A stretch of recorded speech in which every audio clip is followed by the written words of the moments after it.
Call the meeting to order. All rise for the Pledge of Allegiance. I pledge allegiance to the flag of the United States of America and to the republic for which it stands, one nation, under God, indivisible, with liberty and justice for all. Roll call. Member Leach is absent. Approval of the agenda. We have a couple changes to the agenda. We have an addition 7L, approved change order number 2, airport project, and 7M, authorized execution of deed, Central Lakes Co-op. Is there any other changes? I'm showing J crossed off. Oh, J is crossed off, right. Approved winter seasonal employment has been removed. Any other changes? Do I have a motion to approve the agenda with those 3 changes? Motion to approve. Motion by Dave. Do I have a second? I'll second. Second by Diane. Call the question. All those in favor signify by saying aye. Aye. Opposed? Motion carries 4 in favor, none against. Approval of the minutes of the October 4th, 2017 regular meeting. All in your packet. Is there any changes, corrections, clarification? Hearing nothing, do I have a motion to approve the minutes of the October 4th, 2017 regular meeting? I'll make the motion. A motion by Diane. Do I have a second? I'll second it. I'll second. I thought Keith was. I'll second it. You only wanted to go first, huh? Call the question. All those in favor signify by saying aye. Aye. Opposed? Motion carries 4 in favor, none against. This now brings us to our public open forum. This is something separate from the public hearings we've got listed tonight. Is there anyone that would like to address the council? Is there anyone here that would like to address the council? Is there anyone here that would like to address the council? Seeing no one, our public open forum is closed. And now it brings us to our reports and presentations. The Police Department monthly report. Brian? Good evening, Mayor and Council. Activity report for September 2017, some of the numbers we had. We had 12 alarm calls. We did 2 canine assists for other agencies. We had 20 personal assists. We had 17 assists for other agencies. We had 40 citizen contacts. We gave out 11 citations for driving on a revoked or suspended license. We gave out 7 tickets for small amount of marijuana or drug paraphernalia. We had 3 fight calls. We had 7 juvenile problem calls. We had 30 matter of information, 8 medicals, 8 accidents, 23 school patrols or concentrating around the school. We had 31 suspicious calls. We had 3 thefts. And we gave out 347 verbal warnings. So for the month, we had a number of calls was 497, and verbal warnings was 347, like I said, for a total of 844.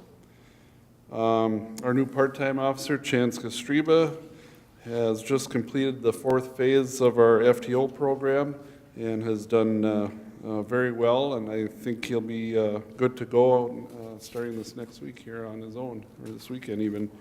So he's done a very good job, and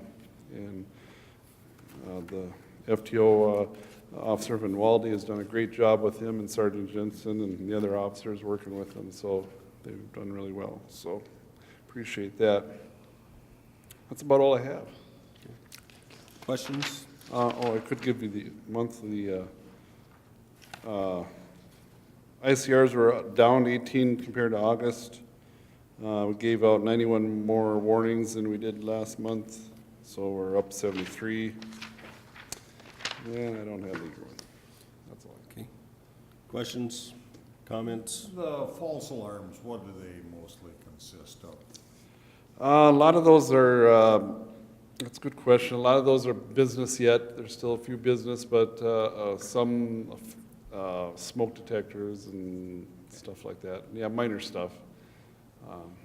We've had, Like burglar alarms? yes, yep, yeah, nothing major. One of the things, Brian, that I noticed, and I probably asked this question a few years ago, but our verbal warnings every month doesn't seem to ever go down. I was No. just wondering, you know, are we, That's contributed to the volume of traffic coming through town. So every month, the volume of traffic that's going through is always pretty much the same or increasing as the years go. It seems like the volume of traffic is always increased. So the officers are still making the same stops. We're not stopping. If you probably asked me, we're not stopping repeated offenders. You're getting a lot of new ones that are going through the community. So yeah, just that's based on the amount of volume that we have going through the city continuously. because when you do a verbal warning, does that somehow show up if they would happen to get pulled over again, that they were given a verbal warning for the first time, or is that just? Yep, in our system, we have that, We do? yep, Okay, capability. so we know whether or not they're a repeat? Correct, yep. Okay, all right. Just good for the community to know. 'Cause Yeah, It seems like an awful lot of verbal warnings. It does, and I bet if you talk to the community, a lot of it's not a repeat, where we're picking on one person constantly. It's Right. just the volume going through that we're just, Okay. speaking to that many different people. Okay, sounds good.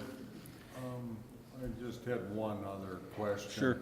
I know we're going to review it within a year, but has there been any impact from bars being open until 2 a.m.? We've noticed a volume of people that have come into the community to make that bar closing time. People from outside our community that have come in and, just basically hanging out after the bar hours, yet pretty late now, has, increased another hour. So, and it's usually, like I say, people from outside the community that have come in. So it's bringing people into the town, so. So there's two ways of looking at that. It's bringing people into town and helping our businesses. As But long yet- as they buy gas going out of town. Yeah, there you go. Okay, any other questions or comments? Thanks, Brian. Yep. Thank you. Planning Commission report. Sarah? Good evening, Mayor and Council. In your packet, you have a copy of the agenda from the October 10th Planning Commission meeting. We did have one public hearing for a variance, or a couple of small variances. That will be an action item later on your agenda. And also, we had 4 lot splits. Those are not a public hearing, and they were new business for us, and that is also something else that will be a little later on the agenda. And under informational items, the scrap metal day went well. And as far as the scavenger day, that was kind of new. I believe it went well. I didn't hear anything otherwise, which is good. And our comprehensive plan update, we are planning a tentative meeting at the next Planning Commission meeting with the task force and the Planning Commission at 4:30, and then open it to the public at 5. We're still working on that schedule to get a definitive hours and times that we'll have that available or open to the public. So are there any questions on the building permit reports or any other questions? Questions? Comments? Thank you. Thank you. EDA report. Vicki? Okay, the EDA met in a rescheduled regular meeting on Wednesday, October 11th. I have a few bullet points here to cover with you. Learned that there is a lot in the industrial park that has been sold to the snow cleats, so we'll be seeing a building going up there probably in the spring. You've probably seen some grading going on. There's another one across the other side of the park that's also was sold earlier that they're doing some work.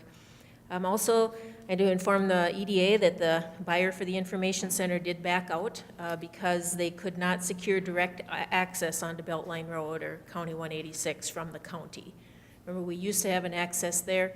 That was closed in exchange for the turn lane at the stoplight when Beltline was reconstructed, and they just said they couldn't make it work without having that access, and they backed out.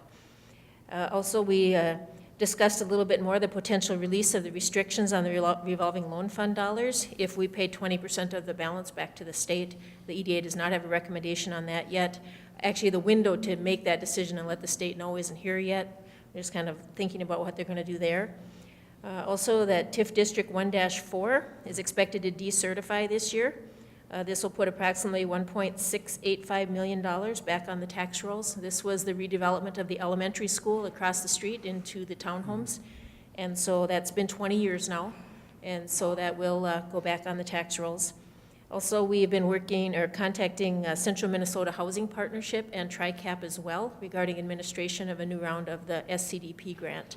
And so they're doing some of those. Plus, I've also reached out to a company in Ellick and one in Glenwood. So we have some opportunities here that maybe we can get someone on board and go for that another round of grants.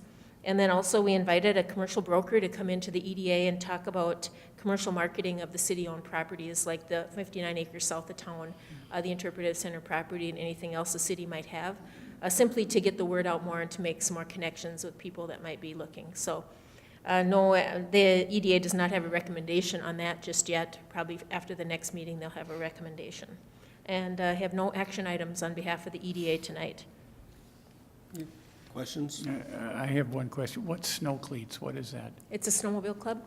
Oh, okay. I kind of thought it might be, but I'm not much of a winter person, so thank you. Thank you, Vicki. Any other questions, comments? Okay. We will now move into our public hearings. We have 3 public hearings tonight. I will recess the regular meeting and we will go into our public hearing procedure. We have 3 public hearings before us this evening regarding 1, the certification of assessments for delinquent of utility and city service charges to taxes, 2, assessments for the Cates Estates project, and 3, an on-sale, off-sale, and Sunday liquor license application for Old Course Sauk Center LLC. It is our intention that everyone has the opportunity to be heard. If you wish to speak, please sign in on the sign-up sheet at the back of the room. The procedure is as follows. Presentation by staff, followed by questions of staff. Then we will then go to public input. Raise your hand when recognized. Approach the podium and state your name and address for the record. State your comments and position. No one will be allowed to speak a second time until everyone has had a chance to be heard. We will first hear questions for clarification. Secondly, public in favor of the proposal. Third, public speaking against the proposal. After everyone who wishes to speak has the opportunity to be heard, the hearing will be closed. After closure of the public hearing, the council will deliberate and take action as appropriate. Members of the audience do not participate in the council's discussion unless a majority of the council concedes to hear additional information or questions. The hearing is now in session. First public hearing will be public hearing on the certification of delinquent charges to taxes. Okay, this first public hearing, as you said, is for delinquent utility and city charges. This can be for a variety of things. Could be for snow removal, sidewalk replacement, unpaid utility bills like electric, water, sewer, and stormwater, and lot mowing. Those are basically the things that we would charge. You did get an updated assessment roll list tonight because we had a couple of the parties that were on there did come in and pay, so they have been removed from the assessment roll. As every year that I ask you about the $100 admin fee, if you do have the ability to waive that if they come and pay before we certify it to the county. And I think in the past years we have not waived that fee. However, I wanted to bring it back up to you to make that decision again this year. The total amount that we're looking to assess to property taxes due to unpaid bills is $3,780.50. Questions of staff? Okay, is there anyone here in the audience that would like to have clarification on any of those delinquent charges? Is there anyone here in favor or against what the proposed assessments are? Is there anyone here that would like to speak in favor or against the proposed assessment? Calling a third time, is there anyone here that would like to speak in favor or against the proposed assessment? Seeing no one, we will then move on. That will be an action item later. We will move on to the second public hearing, the assessments for Kate's Estates project. As part of the final assessment process for the Kate's Estates project, which we had done earlier, we do have the public hearing this evening. You do have the final assessment roll in your packet for a total of $18,045.69. The actual total cost of the project was $243,000 and some change. The project included extension of water and sewer from the end of the cul-de-sac down past the apartments around the Indian Mound and out to Main Street, and that it also included taking Kate's Estates Drive, the cul-de-sac, and putting curb, gutter, and pavement on that. The assessment portion to the property owners is for just the street portion of it. None of the city sewer is assessed because that's all city cost, because the city is the owner of all those parcels, except for the apartment parcel, that was part of our abatement contract to them. So the assessment roll that you have in front of you is essentially the same roll that you saw when we did the preliminary, but because much time has elapsed and we did a couple change orders, I did want to bring it back to you again. The change orders included the extension of the sewer farther than we originally intended to take it around to Main, and also we had added a couple of larger service lines at the mouth of the cul-de-sac that could potentially go to the golf course sometime in the future, if you recall those two decisions that you had made at earlier council meetings. But again, those are not included in the assessment. Those were city costs, and perhaps to be recouped in the future when the property is sold. So as I said, the list is attached. I just wanted to point out that most of the assessments are K&M properties, and that is the sixplex, and it is 6 apartment units and 6 garages. They're all separate parcels, so we have them assessed separately because an owner could own, if he decided to sell, they could buy 2 garages in 1 unit or buy a unit without a garage or whatever, so then we just kept it specific to each parcel. And I think that's all I have. Council have any questions of staff? Understand? Okay, is there anyone in the audience that would like to have clarification, speak for or against the assessments for Kate's Estate project? Is there anyone here that would like to speak in any way or shape or form for the assessments for Kate's Estates? Is there anyone here who would like to speak for or against the assessments for Kate's Estates project? Seeing no one, we will move on to our third public hearing, on sale, off sale, and Sunday liquor license application, Old Course Sauk Center. Okay, this public hearing has been scheduled because we have received an application for on-sale intoxicating Sunday liquor, off-sale, and wine license for the Old Golf Course in Sauk Center. That is the name, the applicant's name is Old Course Sauk Center LLC. This is the golf course up at the north end of town.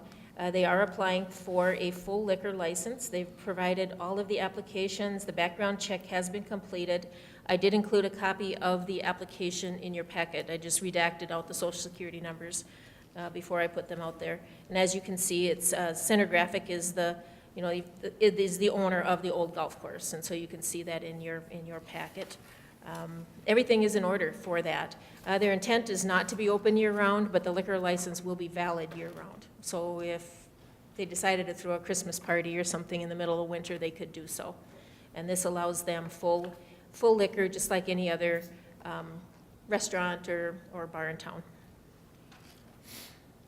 Questions? The only question I had, and Vicki answered it, was whether or not that's gonna be open to the public for like Christmas parties or wedding receptions. and that whether or not it would qualify as a club license Private club. or as a private club. Yeah, and the they way did not it's- apply for a club. They did not apply for that, so that answered my question. That's the only thing I was concerned about.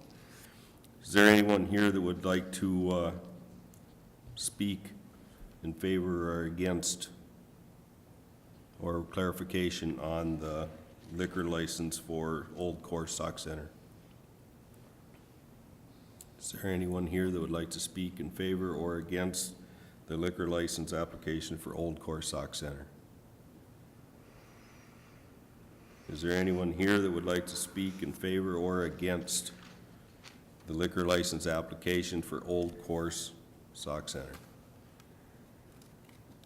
Seeing no one, it brings us to the end of our public hearing. We will now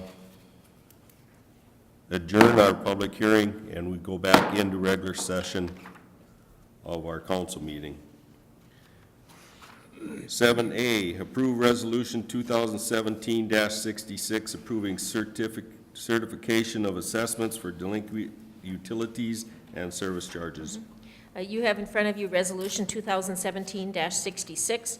This would adopt the assessment roll for the unpaid city and utility and service charges, and this is the assessment roll you were provided tonight with the changes for the ones that had been paid. And I do have two actions on here. If you want to take the action, if you want to waive it, then you would have to state that in your motion. Otherwise, we're asking to approve Resolution 2017-66, adopting the assessment roll for unpaid city and utility service charges. Council's wishes? So by not, you would need a motion for either or. Well, if you're going to waive it, I need a motion to waive it. Otherwise, it's going to be on there. Right. In years past, we have not waived that $100 administration fee, because some of these places are mortgage companies, and I don't think $100 Yeah. is gonna make a difference to them, whether it's there or if it isn't. So, Maybe many years Well, ago, it didn't make any difference Yeah. anyway. We probably Right. burned over that right now. yeah, Yeah, right, right. You know, and plus the pure fact of administration costs of sending out notices and stuff like that adds up real quick. I'll make a motion, we approve resolution number 2017-66. I'll second it. Okay, we have a motion by Keith, second by Diane, to approve resolution number 2017-66, adopting assessment roll for unpaid city and utility service charges. Any other comments or questions? Call the question. All those in favor signify by saying aye. Aye. Aye. Opposed? Motion carries 4 in favor, none against. 7B, approve resolution 2017-67, adopting final assessments. This is the final assessments for the Cates Estates that we just spoke about earlier for the 18,000 and some change for the Cates Estates project. This would begin to be collected with the 2018 collection of property taxes in May. So this is resolution 2017-67, adopting the final assessment roll for Cates Estates Drive. Questions, comments? Didn't have any during the public hearing, no comments, so do I, Motion to approve resolution 2017-68. 60? Oh, I'm sorry. 67. One ahead, yep. Okay. 67. We have a motion by Dave to approve resolution 2017-67, adopting final assessment for Cates Estates Drive project. Do I have a second? I'll Second by Keith. Any other questions, comments? Call the question. All those in favor signify by saying aye. Aye. Opposed? Motion carries 4 in favor, none against. 7C, approve resolution 2017-68, approving the application of a new on-sale, off-sale, and Sunday liquor license, Old Course Sauk Center LLC. And this is the action that you just stated from the public hearing, and this resolution is in front of you. This would allow the license to be effective on November 1st, 2017. It would actually run through June 30th, and then it would renew again, the same as all our other liquor licenses do. Again, this is for on-sale, off-sale Sunday and wine. So Questions? Comments? Do I have a motion to approve Resolution 2017-68, approving liquor license for Old Course Sauk Center LLC for on-sale, off-sale, and Sunday liquor sales? I'll make the motion. We have a motion by Diane. Do I have a second? Second. Second by Dave. Any other last-minute concerns? Call the question. All those in favor signify by saying aye. Aye. Opposed? Motion carries 4 in favor, none against. Approve Resolution 2017-69, approving minor subdivision, Beckers. Okay, we have 4 minor subdivisions that are going to come to you in order, and because of that, I did provide you an aerial view that is labeled as on page 31 of your packet, so you can kind of see how that all lays out in relationship to each other. The first application we received from Dennis and Mary Beckers on behalf of John Meyer for a minor subdivision of Meyer's neighboring property. This is at the end of Hendrick Street. The minor subdivision will create a new parcel of land adjacent to the Beckers property, which meets all zoning regulations of the city for a single-family residential lot. The Beckers intend to purchase the property, and they will retain it for green space until some future date. The lot split is in substantial conformance with the ghost plat of the adjoining property. It would not impede that future development. Many years ago, there was a ghost plat of how that whole field area would lay out with water, sewer, and everything, and this fits into that ghost plat. A certificate of survey has been provided, and you have that in your packet as well as the application. One item I wanted to note is that the city water and sewer mains terminate at the end of Hendrick Street and do not cross in front of this newly created lot. I did talk to the public utility. It is their policy that the owner or developer of the lot is responsible for paying an extension to the end of their property. So before a building permit could be issued to this lot, those water and sewer mains would need to be extended. So that is a condition of the approval. And the Planning Commission did review the proposal, and they do recommend its approval. So that is Resolution 2017-69, approving the minor subdivision. Questions? Concerns? No, No. the only thing I had was water and sewer. Okay, and that answers your question then? Okay. Do I have a motion to approve Resolution 2017-69, approving the minor subdivision? So moved. Motion by Keith. Do I have a second? Second. Second by Dave. Any other concerns? Call the question. All those in favor signify by saying aye. Aye. Opposed? Motion carries 4 in favor, none against. Approve Resolution 2017-70, approving minor subdivision Calkins. Okay, we have 70 and 71, the next 2 agenda items go together. The application has been received from the Calkins Family Trust on behalf of John Meyer for a minor subdivision of the property. The Calkins property is located at 244 and 242 Hendricks. The Meyer property is the larger parcel behind. It wraps around behind their property. What they're wanting to do is to subdivide a 40-foot deep piece across the back of their property to be attached to their lots. Because those subdivided pieces do not meet the minimum standards on its own, they must be attached to the parent parcel. I did include copies of the survey in your packet, as well as the aerial view I also provided for you. The purpose of this is, if you can see in the aerial view, they had some very nice rows of pine trees that they had previously planted, and they want to retain that ownership of that property. So the Planning Commission has reviewed the proposal, and they do recommend its approval. So this would be for both 2017-70 and 71. So there'll still be 2 individual building lots, 1 vacant and 1 with the house. They'll just each be 40 feet deeper. Okay. You want to handle that all in one You motion? can do, yeah. Okay.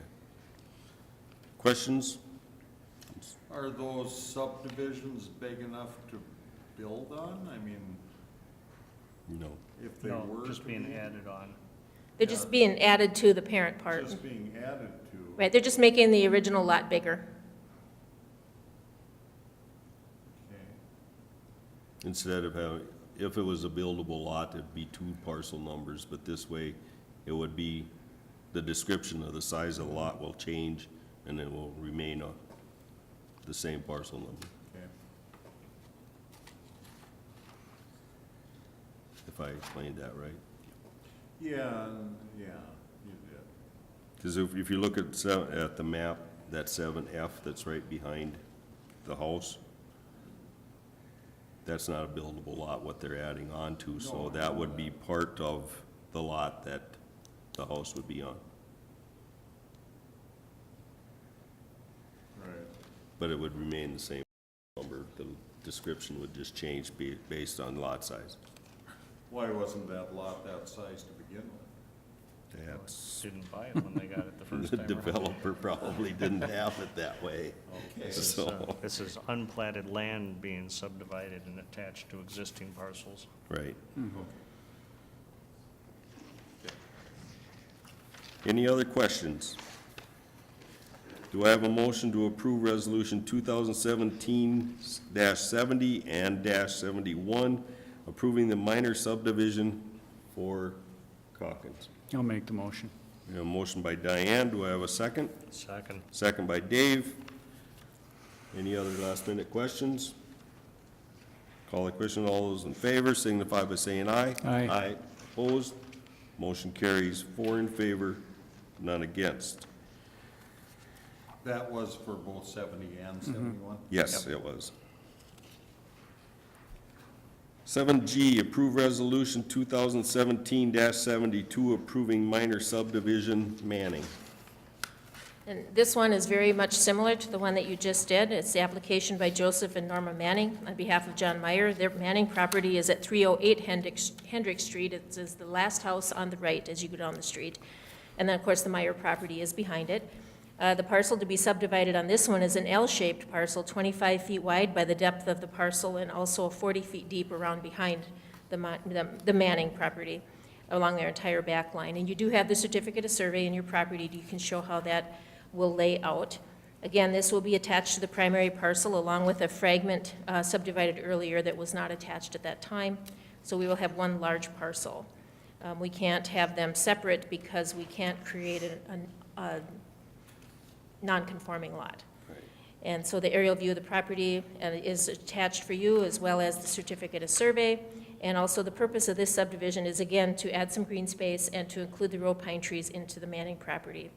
And so the Planning Commission reviewed the proposal. They do recommend its approval. Questions? That'd be the same question.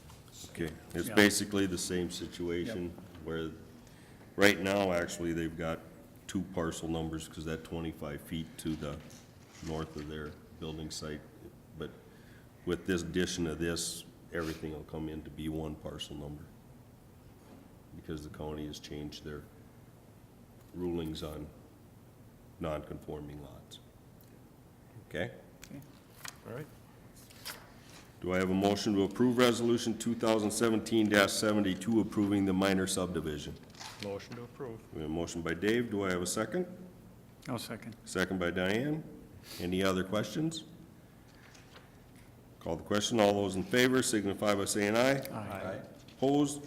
Motion carries 4 in favor, none against. 7H, approve resolution 2017-73, granting variances. Steppen. Okay, an application has been received from Maggie Steppen for a variance from the zoning standards for her property at 418 7th Street in Sauk Center. The request is to allow for a 48-foot fence on the property line with the adjacent property where a 3-foot setback is otherwise required, and also to allow for an impervious coverage exceeding the maximum to allow a 24 by 11 concrete slab or patio, which would be located within the fenced area. The maximum allowed is 35, the request is for 55%. The owner of the home conducts in-home daycare, desires a fence to establish an outside play area. Also with the small yard, the grass gets beat down and turns to mud, so she has substituted concrete area and P-rock for the play yard. The lot is only 3,400 square feet. It's a 48 by 72 lot, which is a pre-existing non-conforming. The current home on the property is 716 square feet, and then there's a 264 square foot garage, and then their driveway. So their total impervious is only 1,340 square feet, which is not a lot compared to other houses. It's just that as a percentage of their whole, it is a high percentage, and so that is the variance that she is requesting. The home, as I said, was very small to others. The Planning Commission acting as the Board of Adjustment, held the public hearing on Tuesday, October 10th. They did have a neighboring property owner comment that provided written comments. They do not have an issue with the setback and the impervious request, provided the variances are approved with proper fees paid.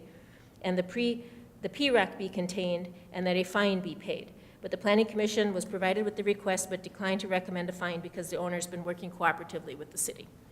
And the board recommends approval of the variances with the condition that the owner establish a barrier on the inside of the fence to prevent the PRAC from eroding through and onto the neighboring lot. And so that is all laid out in Resolution 2017-73, granting the variance.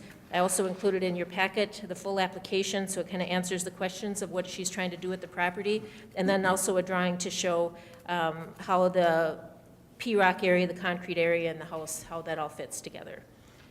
Do you have any questions on that? I kind of buzzed through it pretty quick. Questions, concerns?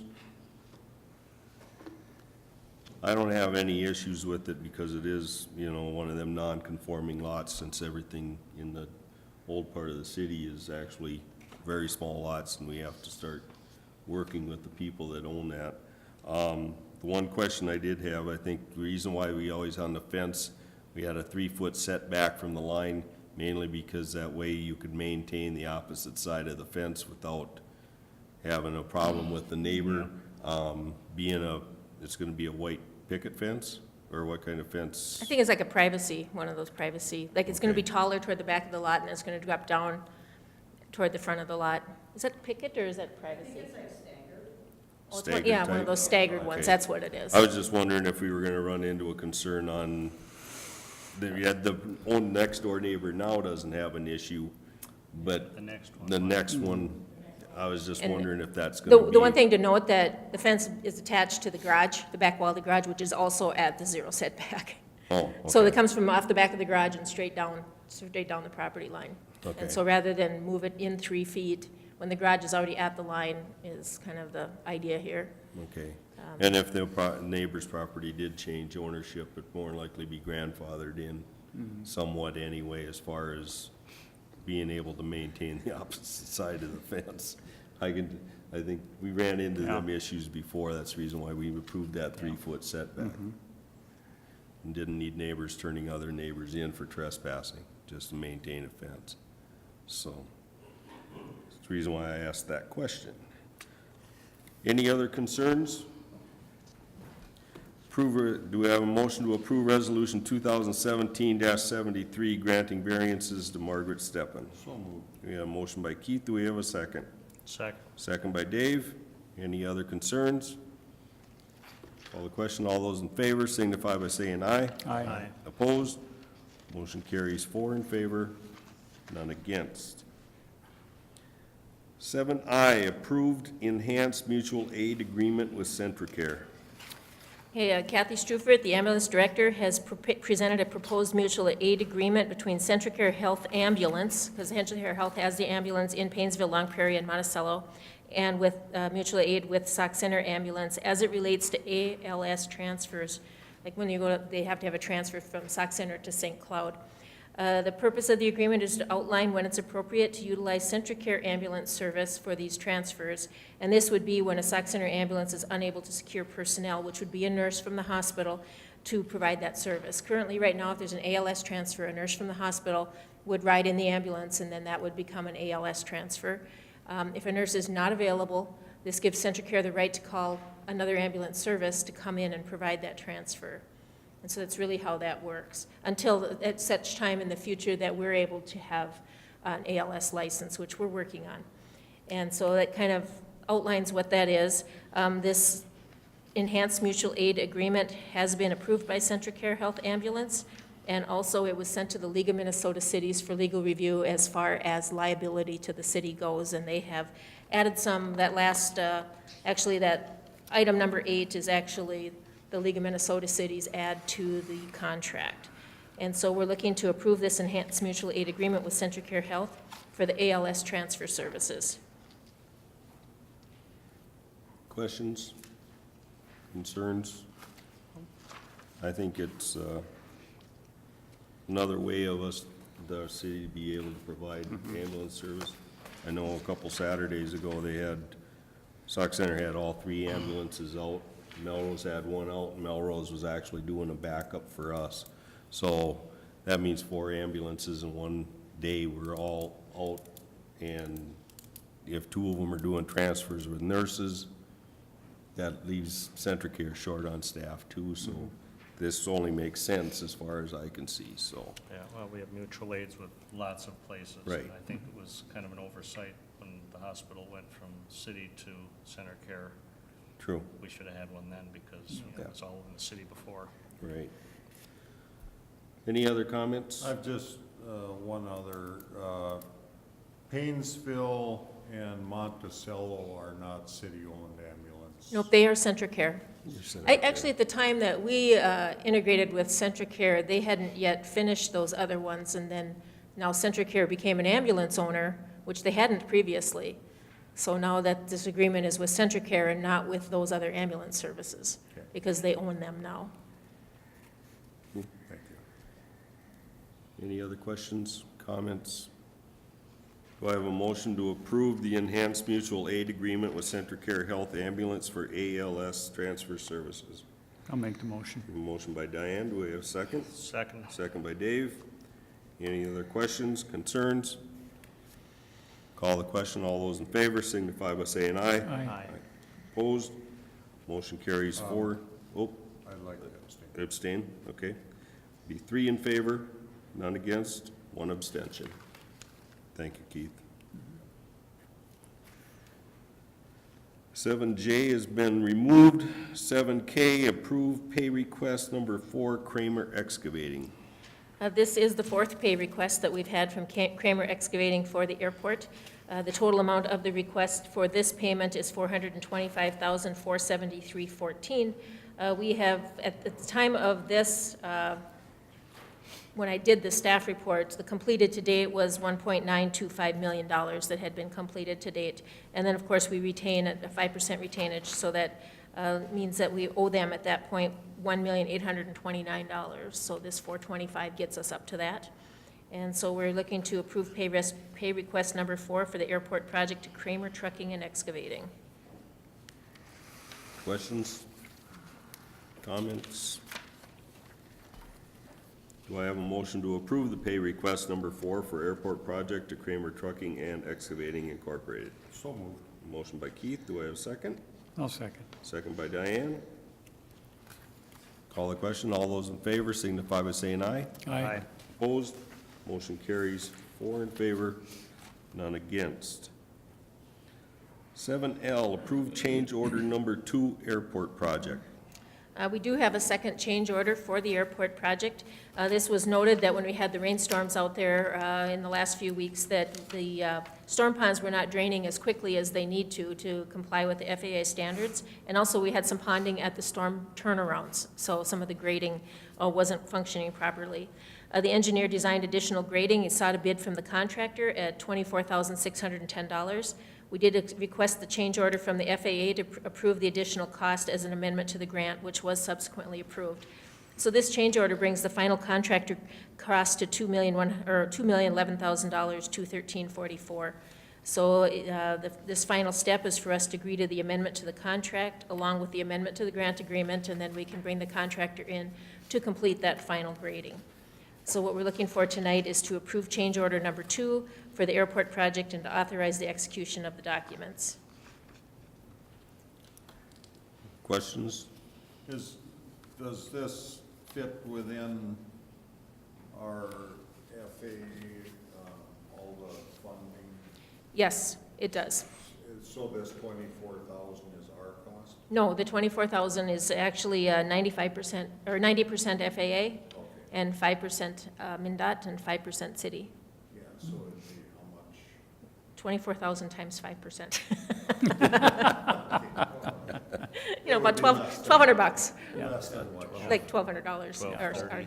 Yeah, Yep. about $1,200. Yep. Yeah. So. Any other questions?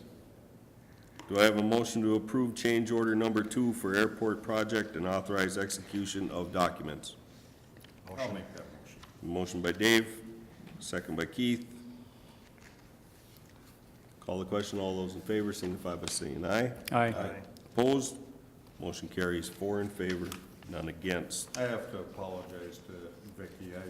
I'm on the airport board, and I know the answer to all this. I'm just looking for some clarification for anyone watching, so. 7M, authorize execution of deed Central Lakes Co-op. This is actually in 1977, so I'm taking you back. A public hearing was held and ordinance 400 was adopted, which vacated the excess property to adjacent property owners along Beltline Road. So the city had wider right-of-way there. We turned Beltline Road over to the county, gave them 130 feet, 65 each side of right-of-way, and there ended up being fragments of land between that 130-foot right-of-way and the actual property line of the owner. And so we vacated that to them, but at that time, it wasn't customary to also give them a deed. And I think because there wasn't proper legal descriptions at the time. So the practice now is, as these come up, we provide a quitclaim deed releasing our interest to the property owner. And so 723 Beltline has been sold. That's the gas co-op, formerly Rooney's, for those of you that are trying to understand which place I'm talking about. I did include in your packet a copy of the certificate of, or the land title survey. So you can see the part that I have with the arrow. That is the piece of property that we're actually quitclaiming to them, and that lies between their property and the right-of-way of Beltline Road. So what I'm asking for tonight is to approve Resolution 2017-74, authorizing the execution of the quitclaim deed for the vacated property on County State Aid Highway 72 to Central Lakes Co-op. Questions? Everyone understand where the property is located? Okay. Any concerns? If not, do I have a motion to approve Resolution 2017-74, authorizing execution of quitclaim deed for vacated property on County Aid Highway to Central Lakes Cooperative? I'll make the motion. A motion by Diane. Do I have a second? Second. Second by Dave. Any last-minute concerns? Call the question. All those in favor signify by saying aye. Aye. Opposed? Motion carries 4 in favor, none against. This now brings us to unfinished business, union negotiations. Just kind of giving you an update of where we're at with the union negotiations. We have met with the police union, and now Monday morning at 8 o'clock, we're meeting with the Public Works Union. So we're hoping sometime in November to bring a proposal from the Personnel Committee to the City Council, or maybe December, and we'll see how it goes. So just kind of a little update there. Okay. 9, new business, potential sale of real estate. Okay, and I provided you a certificate of survey. Maybe I'll point to that first to let you know that on parcel C, the white triangle is the Ding Dong Cafe. So kind of get your bearings there where we're at. The Ding Dong, the building itself sits in that white triangle of parcel C. So what this is in 2003, the city surveyed excess property along the Wobegon Trail. The city was the owner of that. This is next to the Ding Dong, and it crossed over portions of lots 3, 4, and 5 of Robin and Mendenhall's addition. Upon completion of the survey, the city retained a portion for access to the alley, which is parcel D, and that is outside that white line in the Ding Dong parking lot, between the parking lot and the trail. So that is an alley. And then we offered the balance to the adjacent property owners to make their lots whole. The owner adjacent to parcel A took us up on the offer and made their lot a complete rectangle. The owner of parcel C, which is the Ding Dong, bought the rest of the triangle to make that parcel. But now that new owner of the Ding Dong is requesting to also buy the fragment of parcel B, which is still in the city's name. So if you see, the gray part of parcel B is still in the city's name, and the Ding Dong is requesting to purchase that. And so there's a couple things, does the city wish to sell it? What should the sale price be? And should the actual owner of that, the balance of that lot for parcel, have first dibs, basically? So these are kind of some things that I don't know if you want to send that to committee to kind of come back with a recommendation, or if you're willing to take action on it tonight, that's up to you. But we have to decide a sale price and actually who would have first option to purchase it. Comments? Questions? Well, we're not under any obligation anyway. I mean, nobody has a first option. Nobody does, no. It was just that back and then when we did it in 2003, we offered it to that parcel so that lot 4 would become a complete rectangle and a buildable lot. It doesn't, I mean, there was a house on it at the time that has since been demolished. And so the city could say, no, we're just gonna sell it to the ding dong, or do we wanna make the other guy, I mean, I did reach out to him to tell him this was something we were talking about, and he asked me to keep him in the loop. So, So this is just a request from the ding dong to purchase some property from us.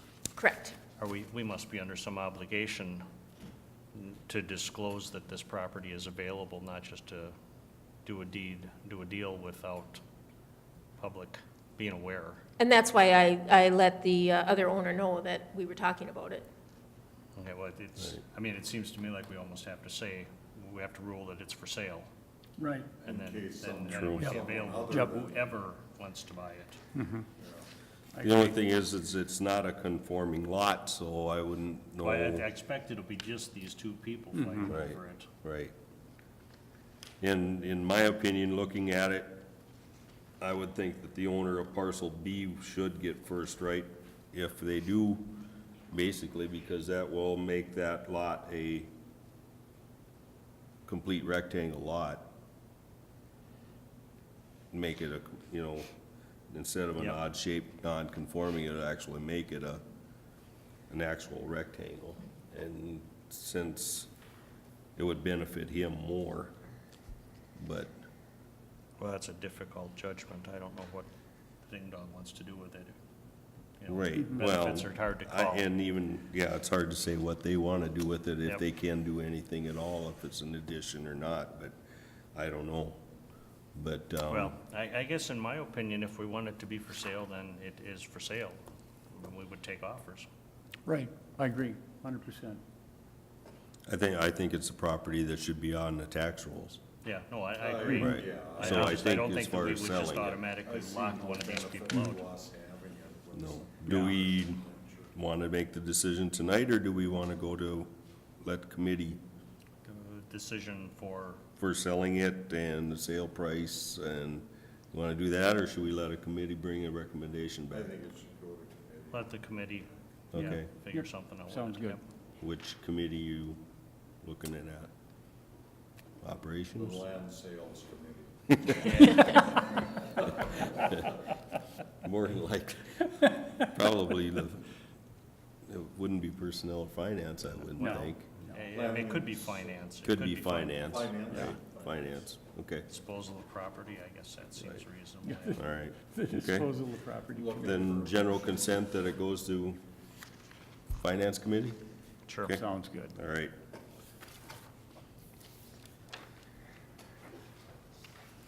Consent agenda, schedule of claims, unpaid claims of $658,211.51, paid claims of $21.75, for a total of $669,233.26. September checks for a total of $1,246,586.22.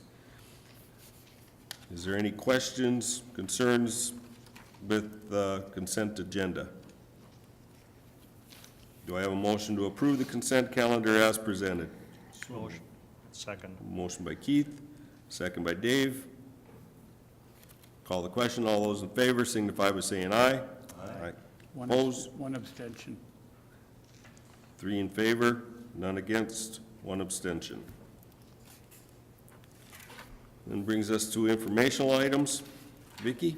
Just have a couple brief informational items. The first one is from CenterPoint Energy. Their correspondence, as part of our franchise agreement, they have to let us know when they plan to request a rate increase, and they have filed a request with the Minnesota Public Utilities Commission for an increase in the natural gas rates. The information is there. You can go to the website, if you wish to learn more about that. And then the other thing, as Sarah mentioned earlier, we do have the comp plan public information meeting coming up on November 14th. I have 5 o'clock on there. It could be 6 o'clock, so we haven't set that final date, and we'll get the word out to everybody about what that final time is, because we'll be inviting the public to attend that public information meeting. So, and that's what I have. Okay, any comments on the informational? Did she say that was going to be 6 o'clock there? They haven't set that, Okay, actually. okay. That brings us to our end of our agenda. Do I have a motion to adjourn? Motion to adjourn. Motion by Dave. Do I have a second? I'll second. Second by Diane. Call the question. All those in favor signify by saying aye. Aye. Aye. Opposed? Motion carries 4 in favor, none against. Meeting adjourned.